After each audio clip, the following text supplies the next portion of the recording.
Ladies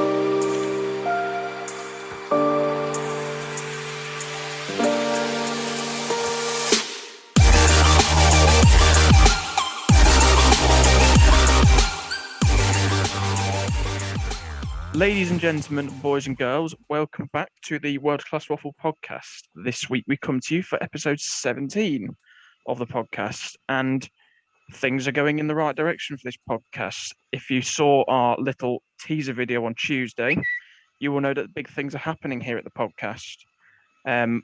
We won't go into too many details, but I urge you to watch that little promo video to give you a sense of what's going to be happening over the next month or so, because big things are in the pipelines. We've got big plans for future weeks.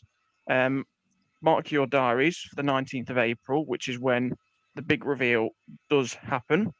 I've also got another promotional video to go out on that day, pretty much launching the big news that we have. But for this week's episode, we're just going to be focusing on one particular item of news, really. You could kind of call it a special episode, but then again, you also couldn't. But this week, it's football related again, but it's a thorny issue that's going on in the world of football right now, and it's the big struggles that non-league football is facing.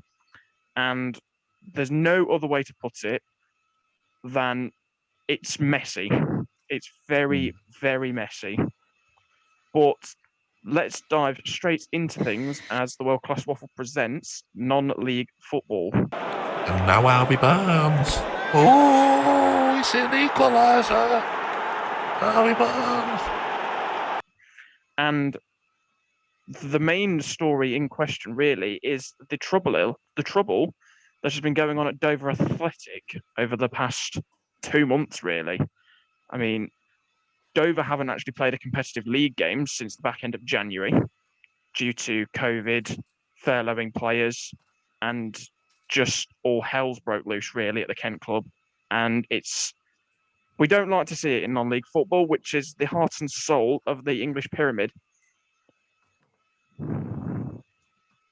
Yeah, I think obviously Dover are the worst affected, but as we'll touch as we go further into it today, I think, obviously the pandemic we've spoke a lot about what effect it has on League One and League Two clubs. Obviously the sort of rescue deals the Premier League have been doing, but I think the effect on the non-league clubs, obviously in the National League and then obviously then lower down as well, I think that kind of goes under the radar a bit because they don't have that much of a fan base behind them as some of the bigger clubs higher up do. But say some of them, particularly Dover, have been hit very hard, and as we'll touch on as we get into it. Absolutely. Well, it is the second season in a row that below step 6 of the English pyramid, the season has become null and void again. Yeah. It happened last season in March when COVID first struck, and it's happened again this year. And this has provided financial nightmares for many, many clubs. I mean, it's forced many clubs to go bankrupt. For example, one example that I can think of is a club quite local to where we're studying, Macclesfield Town. I mean, there was a lot more to that story, but I think COVID was the nail in the coffin for them. Yeah. They had financial issues. They've gone bust. They dropped out the Football League, and now they've subsequently dropped the title of Macclesfield Town because the club's just gone to bust. But they have reformed as Macclesfield FC. But like all clubs, if you fold, you have to start from the very bottom, which is the case for Macclesfield and Bury. And football in the north, in particular, non-league football in the north, has taken a big hit.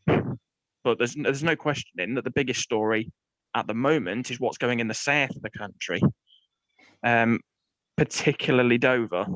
I mean, John, you're quite big on your non-league football. Yeah, I'll let you help. I'll let you summarise it a bit. Well, steps 1 and 2, the National League and North and South League, Valderrama National North and South, they're still trying to go ahead because they've had at the start of the season they had grants, but it's turned out, as Jim Parment at the Dover Athletic Chairman said on the radio yesterday, that them grants weren't exactly grants but loans. Hence the reason they're in the trouble that they're in, because they weren't in the financial position to take the loan out because they had no money to pay it back. Like, and they feel like that the National League have lied to them. They've lost all integrity. I mean, like you said, Ben, steps 3 to 6, they got curtailed on the 24th of February. Every league got called off. I'm currently doing a documentary on that for my final year project in my first year.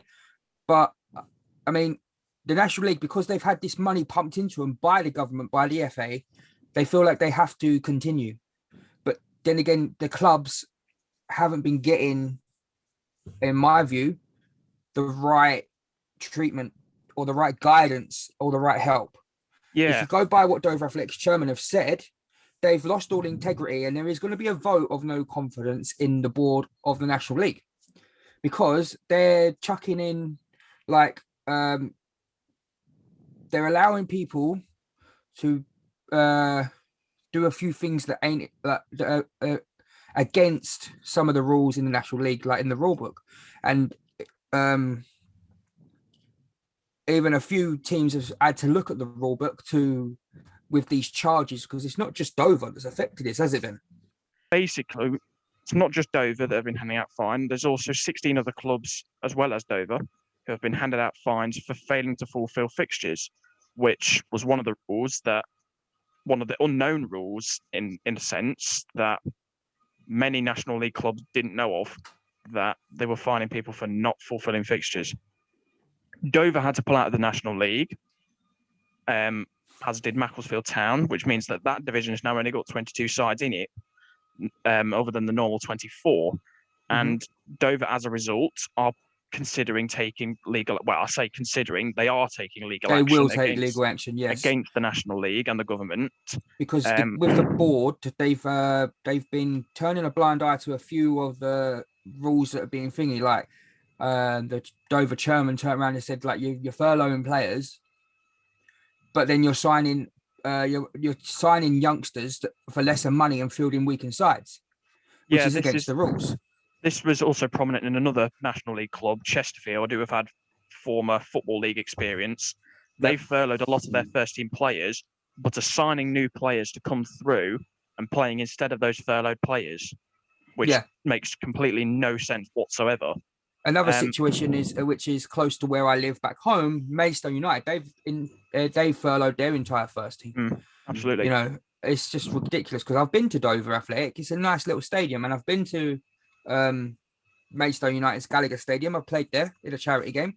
It's a very nice pitch. Well, it would be. It's 3G, but it's a shame to see these clubs in this situation. Like you said, 16 other teams have been fined, but they haven't been fined as much as Dover. Everyone else has been fined £2,000 and given a 2-point deduction, whereas Dover have been given a £40,000 fine and given a 12-point deduction for the 2021-22 season. Yeah, let me just read the list out of the 17 clubs that have been fined and the amounts that they've been fined. So Dover Athletic, as you said, £40,000 fine and a 12 points deduction for next season, because, well, they'll be in the National League South because they will have to be relegated. Yeah. More than likely. They're in the National League South already. Are they? I thought they were National League. I believe. I don't know. But no, apparently there's going to be no relegation. I've heard there's going to be no relegation because of the season being stopped. I mean, Dover Athletic have got the maximum fine of £40,000, but the next highest after that is £8,000, which is a big jump down. And there's three sides, all National League South. No, yes, they're in the National League. I was thinking of Maidstone United. I apologise. Dulwich Hamlet, Slough Town, and Chippenham all been fined £8,000.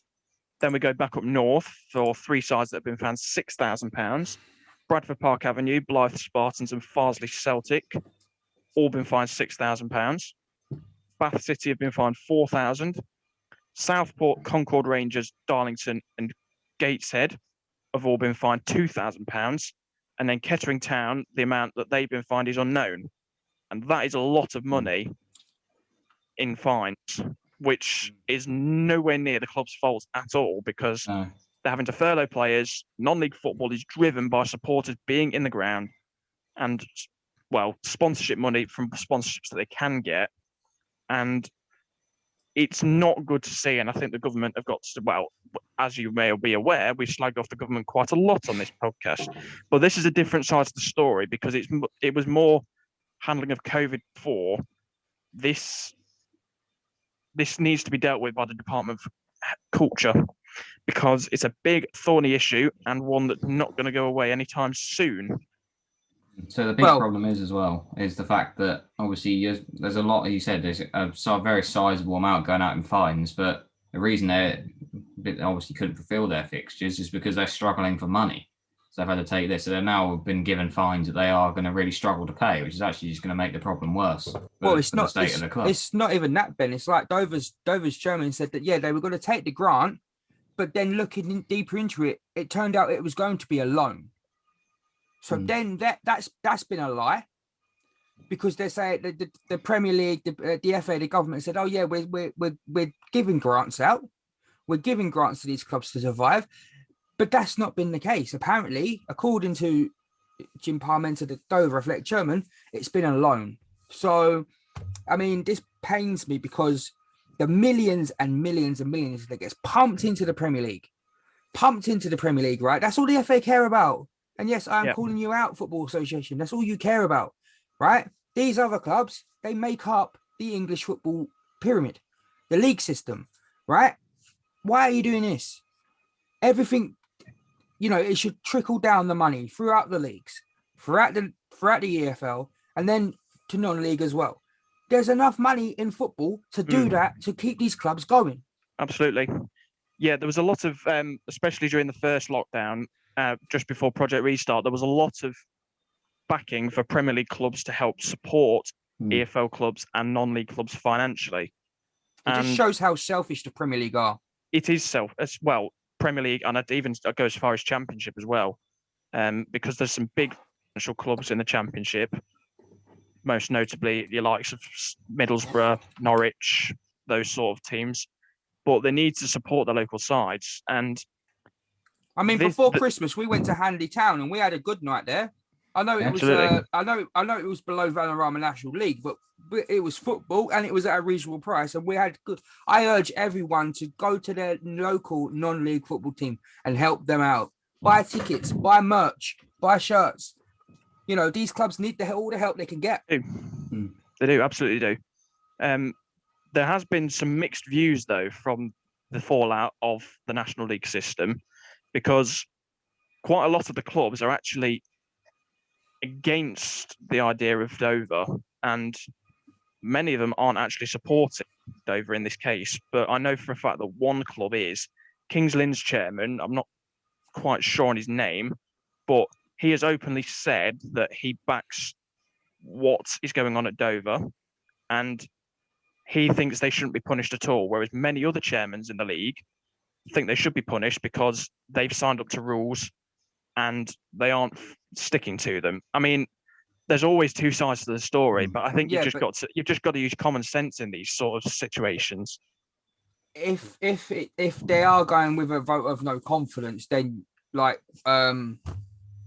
what the Dover Athletic chairman said on BBC Radio Kent yesterday, Friday, was it Friday or yesterday? Yesterday. The National League Board have lost all integrity. Like the way that they're going about this, the way that they're turning a blind eye to some rules, but then hammering down on others. There's no level playing field. That's why the potential voting no confidence is there, and it's not just Dover that are doing it. Multiple clubs are going to vote for this. It's just a really, like you said, Ben, it's a messy situation. It is. Which could have been avoided. It could have easily been avoided. Well, we'll have to see what happens with the vote of no confidence. Obviously, people listening to this might know already, because the members are going to meet tomorrow or today as the podcast goes out to try and get support behind get an emergency meeting of the board to then put forward the vote of no confidence. If they get enough supporters, obviously that might, or what the results of that might already be announced to people listening to this, but obviously we don't know that yet. But I'd be surprised if the vote of no confidence doesn't go ahead. I feel like they're probably going to, I think it'll be easy to drum up enough support to get this vote together. And I think quite rightly, because like you said, John, something needs to be done.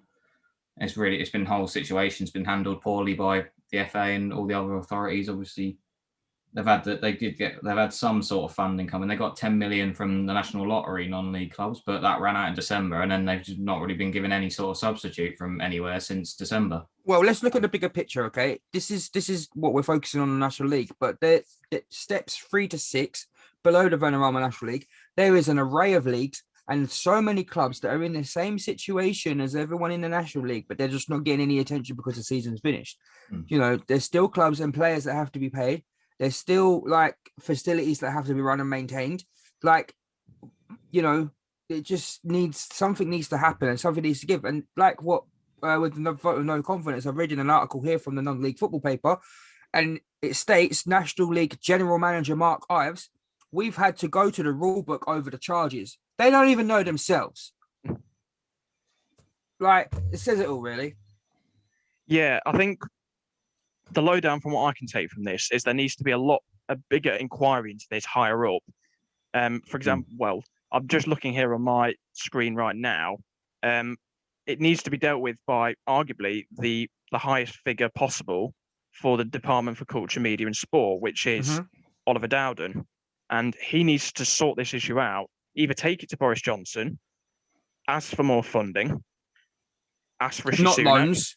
ask Rishi Sunak as Chancellor of the Exchequer to provide more funding for non-league football, because I don't think it was mentioned in the budget that was recently came out.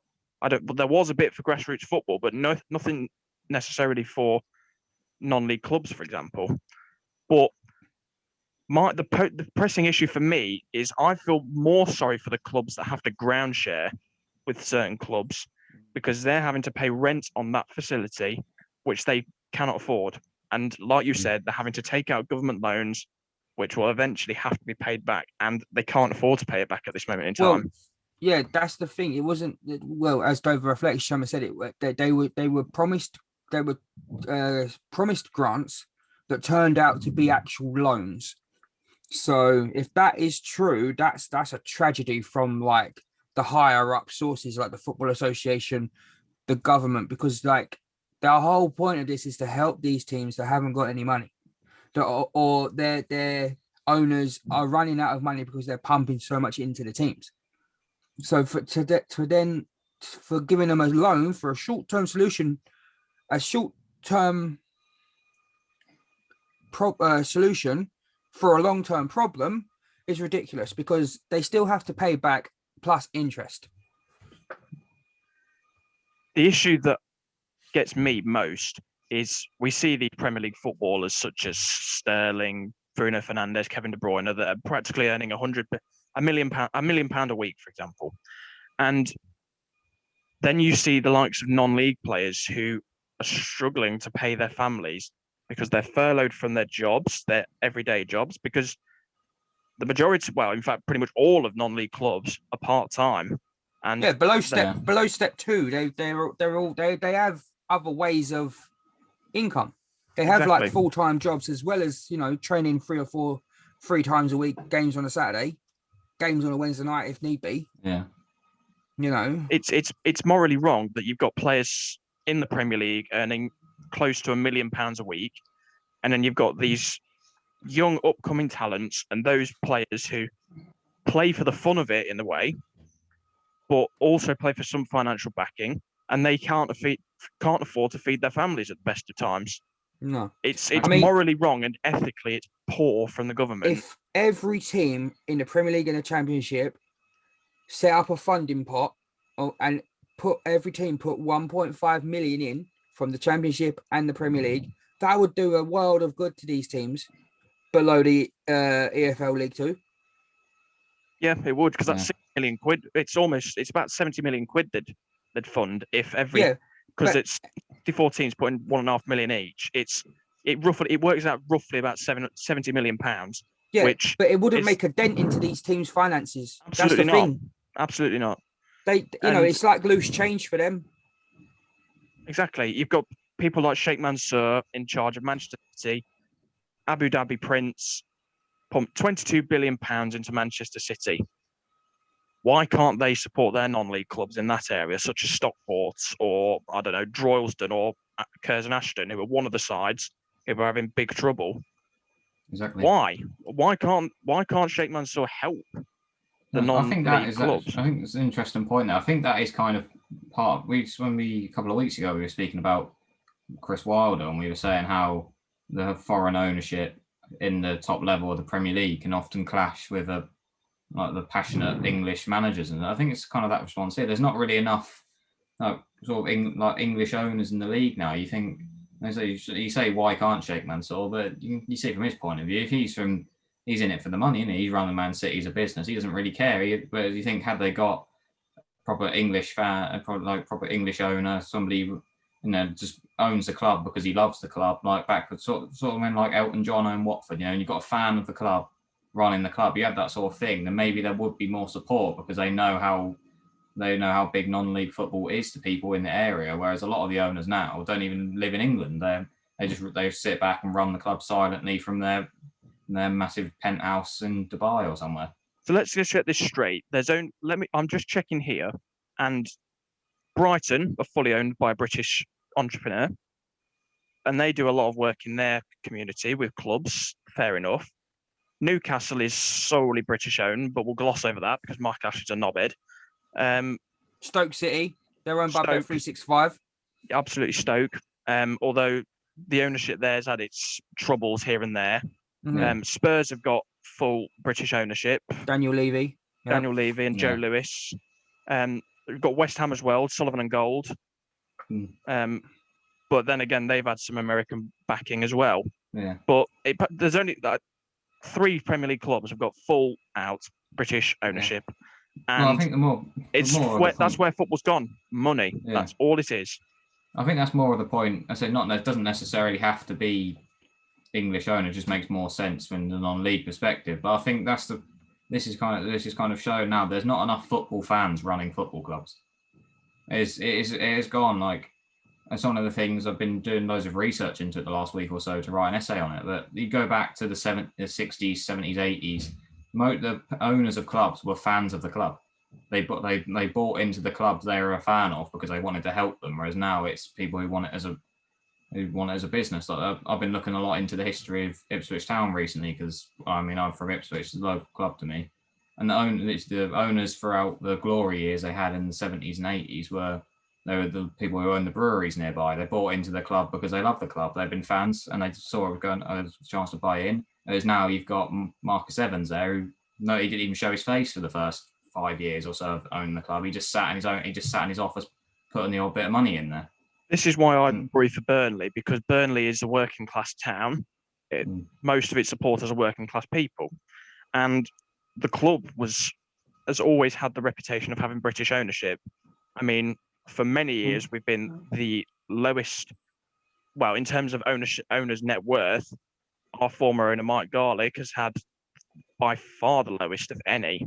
I mean, he's probably on the net worth of some League Two owners, for goodness sake. I mean, this is why I worry for Burnley, because I feel the stature of the club may well change. I've nothing against the new chairman, because he seems, from early impressions, like a reasonable bloke, and he wants the best for the club. But deep down, I do worry behind the scenes that the ethics and the morals of the club are going to evaporate, because I know for the fact the club do a lot in the community and do a lot for other sides, and I'm worried that will go in the future. Exactly. Yeah, so go back to the point that I said before. I think there's not enough football fans owning football clubs, and that's the point. AFC Wimbledon own their club. Fans own their club. Exactly. It doesn't even necessarily have to be fans in general. Just people. There needs to be people who have a proper interest in football and they buy clubs because they love the game and they want to support the club, not because they see it as an opportunity to make profit. And I think if more owners had those motives, then non-league clubs would receive far more funding. Yeah, I mean, the clubs would be a lot more open to take the Championship. They own the club. Yeah, I mean, with AFC Wimbledon, when they first started, I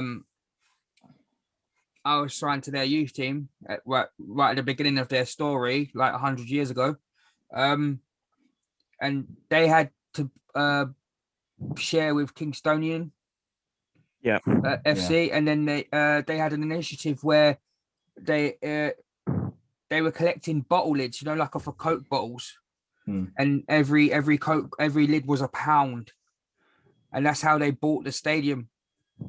And then obviously now they're back at Plough Lane, which I'm buzzing for because that's their home. Hmm. But yeah, they're completely fan owned, and they always have been. Yeah. And that's a credit to them. Like they've moved away. They broke away from AFC Wimbledon, like Wimbledon FC, when they went to Milton Keynes, and they've just come on leaps and bounds through the non-league pyramid. That's the thing. They were in the non-league pyramid. They had to start from scratch, and now what? They're in League One. Yeah, I think so, yeah. I mean, It's they a are great struggling, story. but they're near the Still bottom. there, aren't They've been an EFL they've club made it for up. years. Yeah. Yeah. They've made it back I to. think exactly that's the kind of thing you see more of, as we want to see more of, and I think that's part of the problem here. Like I say, I think genuinely believe that they see some of the Premier League deals. I think the reason why the Premier League have been very reluctant to send money lower down is because when you speak to the owners about it, they're saying it's basically like saying to them, well, by the way, it's like asking to the owners to say, look, here's, you see your business there that's making loads of profit. Why don't you take some out and give it to these people you don't care about? Whereas if you might say that, whereas if you said, like I say, I don't want to have a dig at just foreign owners in general, because many English owners have the same attitudes, but if you had a proper, say, somebody who's engrossed in the game, absolute love for it, and owns the club for that reason, not because of money, then you think if you say to them, then they'll understand the situation, how important non-league is to the community in England, well, and obviously into the UK as a whole, but mainly into England. And I think that's probably part of the issue here, why the bigger clubs aren't paying out, and so especially in the Premier League's case, because it was all businessmen who don't really care. To be fair, I don't have a problem with foreign owners. And to be fair, to an extent, the league has needed it, because without foreign owners, Liverpool wouldn't have won the league. Man City wouldn't have won the league. Chelsea wouldn't have won the league. Yeah. Do you know what I mean? There's definitely advantages to it, but I think in this situation, this is where you can see some big disadvantages on it, because you can see the effect of the Premier League is now such a jump away from the lower leagues, and before they would have been so much closer. But as business, as business has taken priority from football, and in recent years, and the divide between lower leagues and the Premier League has grown, and has led to situations like this where they're just blatantly refusing to help. To be fair, you could call the Championship as well. That's a million miles away from League One. Yeah. I mean, which is why you see clubs like Wycombe struggling so much in the Championship. Wycombe are struggling so bad this year. Rotherham are another example. Yeah. It's clubs like that need more help, and it shows the bridge between all the leagues, and more needs to be done. More needs to be done. That is because of the Premier League, because of the TV rights, and the amount of money that is pumped into these clubs through TV rights and everything else, and then they get relegated to the Championship. Their budget is going to be significantly more than teams that are in that league from the previous season. Do you know what I mean? I mean, I know for a fact that when Premier League clubs do get relegated from the Premier League into the Championship, it's a disaster for them financially, because the financial fair play regulations are different between the Premier League and the Championship, and many Premier League clubs are working off the Premier League's financial fair play, which means that they are now struggling in the Championship, which forces many of them, as is the case for many Premier League clubs such as Blackburn, Bolton, Sunderland, all those Bolton are on a tear though. They are on the way back up, and a lot of these clubs have had to rebuild. But apart from Norwich and Watford, they're doing extremely well this season. Exactly. It's financial. It's most of the issues in football. Let's just hold this one here. I'll put the new link in the Discord for the new one. Oh, that's calm. Yeah. This is a very productive one. I like this one. Yeah, there's still a bit more I want to go on about. Go for it, man. A bit more on the vote of no confidence, and a bit on how Brexit's going to impact non-league football. Oh, we've got Rob for this. That's brilliant. It's calm. Right, new links in the Discord. All right, cool. So let's carry on with this episode, and there's two more topics that I want to dive more into. It's on the topic that we're talking about, non-league football, obviously. It's the vote. I want to focus more in on the vote of no confidence in the non-league system, but also I want to focus on the impact that Brexit's going to be having on non-league football, because I think that would make quite an interesting topic of discussion. But let's start off with the vote of no confidence. And I think this shows, well, obviously it shows real weakness in the system of the National League, that many clubs are forming possibly a vote of no confidence within the system. I mean, it's not just National League North and South clubs, it's clubs below that, because I know for a fact that hashtag United's manager, well, I say manager, Spencer Owen, What a lad. he is not happy with how non-leagues run. And Spencer he lives and breathes football, and he knows his stuff, and he knows how poorly it's run. And most of the stuff he says is 100% true. And the National League system is weakened. I mean, it's just gone downhill, and it's going to come to a point soon where I think it's going to collapse at some point, and it'll have to be reformed. That's a shame if that happens, but it looks highly likely. I mean, I'm just looking at the BBC Sport post on this matter of clubs consider to vote in no confidence against the board, and it says here 66 clubs in the Vanarama National League, North and South, feel like they were given incorrect information on future funding, which says it all, doesn't it? Like that just backs up what the Dover chairman was saying, to be fair, which is a sad situation. Yeah. I mean, I think we're pretty certain that the 17 clubs that I mentioned earlier on in the episode, they will be filing a vote of no confidence. And they'll all be taking legal action. Yep, absolutely. I'm not going to read them again, them. but fast forward back to rewind back to the start of the episode if you want to hear those 17 clubs that have faced financial trouble and have been fined for failing to fulfill fixtures. But in terms of the National League system, many clubs have expressed, I quote, shock, dismay, and disgust at the way that an independent panel has forced clubs to be fined and the manner in which they have done so. And ethically it's wrong, morally it's wrong, because many of these clubs are part-time and they can't afford to pay their staff and players, and are very heavily driven by supporters' income. And for obvious reasons, as we are aware, there ain't been no supporters, which is a real shame for non-league football, because it is the heart and soul of the English pyramid. Well, in the space of a couple of days back in February, I think it was first Maidstone United that said that they were furloughing their entire first team, and then 2 days later, Dover Athletic said that we're running out of money. Like, what can we do? Like, they actually publicly said that, like, they're in serious ish. But yeah, this needs to change. Something needs to happen. It does need to change. And would the thing that needs to be changed, would it be the structure of the board for the National League? Will it have to change? Because the league, 100%. The league system itself works well, and it works really well with the two teams, the one automatic team going up to League Two, and then the playoff game to go into League Two. That's financially really important for non-league clubs. And then the way the league is absolutely fine. Yeah, the way it's just the people who run it. It's the people that run it that are letting this situation, like letting it down. Yeah, you hit the nail on the head there. It's going to come to a point soon where we're going to lose even more teams. I mean, yes, like I said earlier, we've lost Macclesfield. We lost Bury. I mean, that wasn't exactly COVID related, but again, Bury of history, lots of history, won the FA Cup back in the 1900s. I mean, losing a big club like that, it's going to hurt big time. Especially to these communities. This is what absolutely. I've written small country towns and stuff. Yeah, I mean, for example, you in Sheppey is probably one of the big things that brings that island together, really.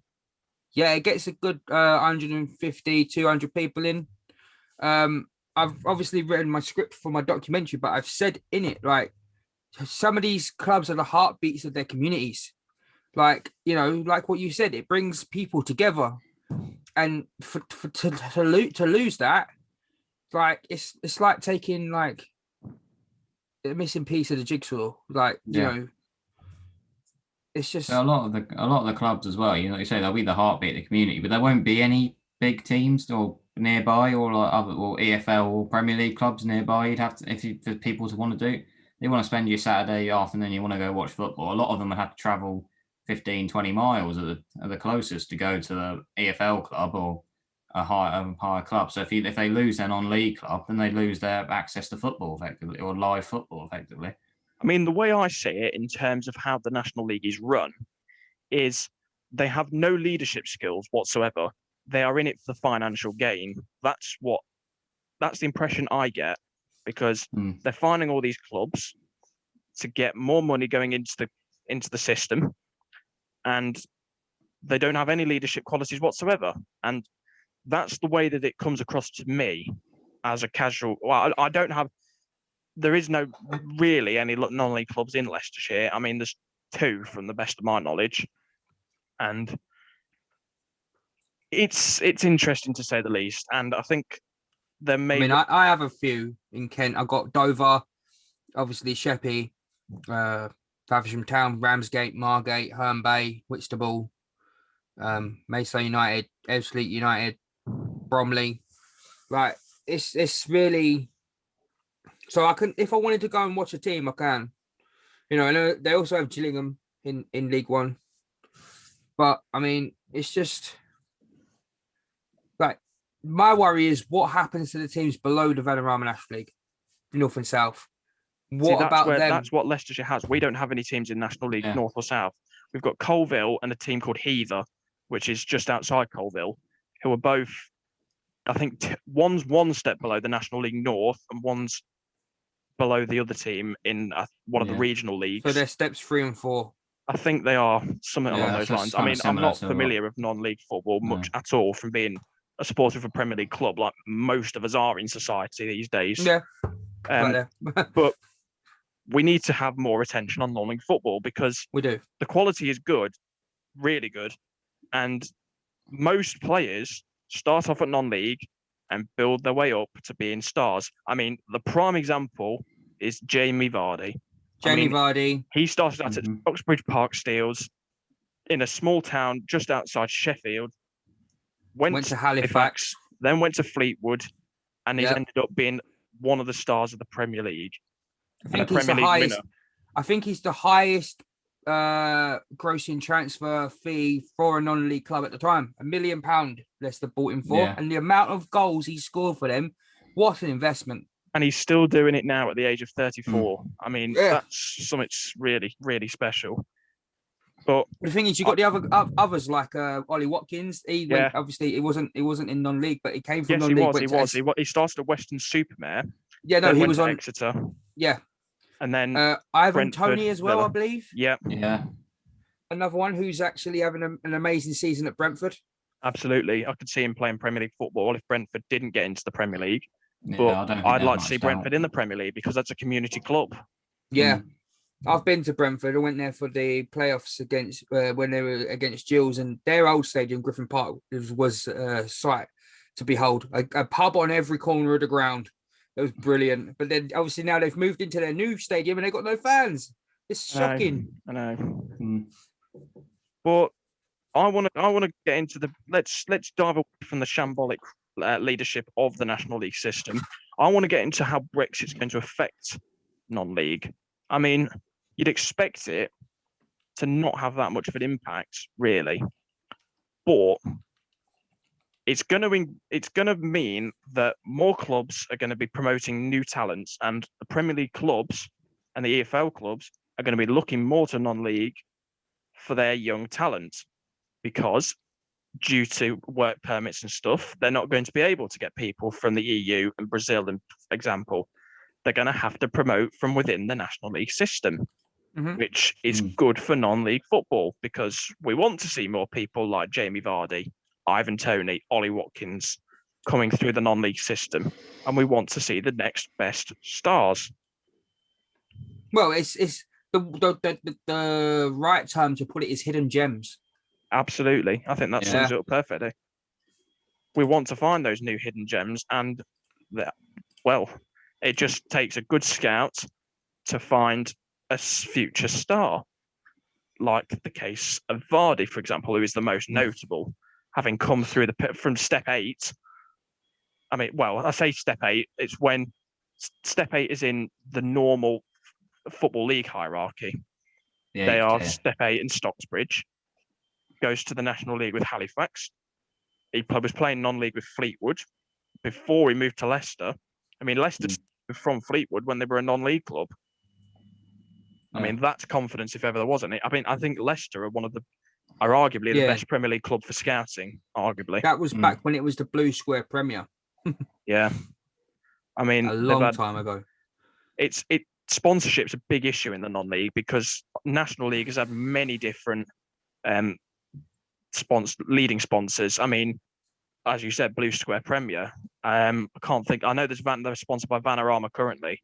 Yeah. But I think there was one before between Blue Square and Vanarama. I can't quite think of who it was. Well, if it comes to me, I'll express my thoughts. But the big problem for football is money, and it's gonna have to help non-league football a lot more at a government level, at a leadership level, but also the governing body for the National League system, because the governing body of English football, the FA, needs to help as well. FA needs to step in. Yeah. National League have to step in. The government have to step in to save non-league football because we are losing far too many good talents in the non-league system, and someone needs to put it through the government's brains to help fund non-league football because they need increased funding. Much more increased funding to keep non-league football alive, keep the heart and soul of English football alive. Yeah, I mean, with my documentary, I'm trying to raise awareness about these clubs below the Vanarama National League, step 1 and 2, and trying to raise awareness about how they've been coping during the pandemic and how they've been struggling, financially, with no fans. I mean, there was a case when the third lockdown started. Well, when the lockdown started before in December, Sheffield United had to play a game, and the only way that they could, the game was being streamed back to the island because it was an FA Vars game away. But there was also a thing where they had virtual pints and virtual pies. I don't know if I've mentioned this previously, but they had virtual pints and virtual pies where, like just at a game, if you was actually there, you could buy a pint, buy a pie, as you normally do. But that was another way of generating revenue for the club, which was a genius way, But it all helps. But I don't know. It's just a lot of clubs have done online programs as well as another way of getting it in. They basically produce the match day program as they would have done normally, but you then buy it online. Yeah, you do it as a PDF, or some clubs will then send you a copy of it instead, and they'll send it out to you. That's been another way, because obviously a lot of people like their match day programs. So they've there's loads of collectors. Yeah, I think that's been one of the main things people have been trying to do. Obviously, you can stream the game, as you were saying, and then you can also then have your program with you for half time or whatever. You can then open your PDF and read through the program when you're at the game. You might read it at half time, and I think that's been quite key to a lot of clubs. And also just completely going back to a different point of it was Skrill, the other sponsor. Oh yeah, Skrill. Yeah, well done. But there's also things where you can buy physical copies of programs during this season with no fans. Clubs have been doing, there's a website where you can buy from multiple range of clubs from League One, Championship, League Two, a physical copy of the match day program so that you can have it in your binders, so you can keep going with collecting purposes, which I think is a really good touch as well. Yeah, absolutely. But as we've said many a time, football is the answer to money is the answer to football in most circumstances, and it takes the love out of the game. Money. It goes back to what I stated last week. Cash is king. It is. It's a shame, but hey, we want to get more non-league football portrayed well because the standard is good, and it's just the people running it are not good. That's the lowdown, really. Yeah, We hope- you get some decent players filing out in their later years of their careers into non-league. I Yep. mean, my local team, Sheffield United, they got former AFC Wimbledon and Oxford United player Jack Mitson playing for them. You know, so you find some like half decent people, like Danny Kedwell's playing for Holland and Blairs. He used to play for AFC Wimbledon and Gillingham. Yeah, so you get a lot of even like quite high level of players, like former Premier League will go and have a couple of years in non-league before they retire. Jamie People O'Hara was a key one for me, playing Yeah. at Billericay. Same with Paul Yeah. Konchesky going to Billericay. Yeah, they're the two I was going to name. I know even like going back a bit further, Keith Gillespie went to somewhere in non-league for the last 3 or 4 years of his career as well. Yeah, And you've had even obviously not exactly not an English player, but you've seen Edgar Davids as player manager at Barnet. Oh yeah, he got like 3 red cards in 5 games. Yeah. I see people Oh, a lot of English players know obviously how big non-league is, so they rather than when they get to that point where they feel like I haven't got many years left in me, or I can't compete at this level, whether that's Championship or Premier League anymore, rather than retire, they choose to drop down and play for their local non-league side for a couple of years. absolutely. And I think you summed it up well there. Jonathan Gearing, is it Jonathan Gearing who's played for West Brom? Jonathan Greening. That's the one. Yeah, he's been to a few. He's been there. He also with when we went Hanley Town, Ricardo Fuller. Yeah. There's loads of examples you can go with of former Premier League players, and I think that's the key. These English players who have played at the top level know how important non-league. They'd love to have a love for non-league because they know how big it is in community, so they choose to play non-league instead of retiring. Absolutely, and I think you summed it up well there. The love for non-league football is there, and every football fan needs to love non-league. Yes, the Premier League's good, and the standards are good, and all is good in that, signing high players for hundreds of millions of pounds and stuff. But you cannot forget where football's come from and the roots behind it, because they are strong. The people who run it are not strong, but the non-league community is strong. The love of the game is strong. Yes, Absolutely, Yeah, exactly. Absolutely, and I think that is a good way to end this week's episode. Stay tuned in the future for exciting things coming from the podcast. We look forward to seeing you again next week for episode 18, where I think we'll be previewing some golf that's going to be occurring. Most notably, the biggest golf tournament in the world. Well, I say in the world, but the Masters, obviously occurring next weekend. It's That's one of gonna the most prestigious ones in the world. Yeah. And also we may well feature some other fun topics as well, because we've got some good things lined up. But for now, go and follow our social accounts. You'll hear all the lowdown on there of future episodes and future news. And subscribe on YouTube and follow us on Spotify. That's all I ask. And for now, it's a goodbye from all of us here. Goodbye. Bye-bye. Goodbye.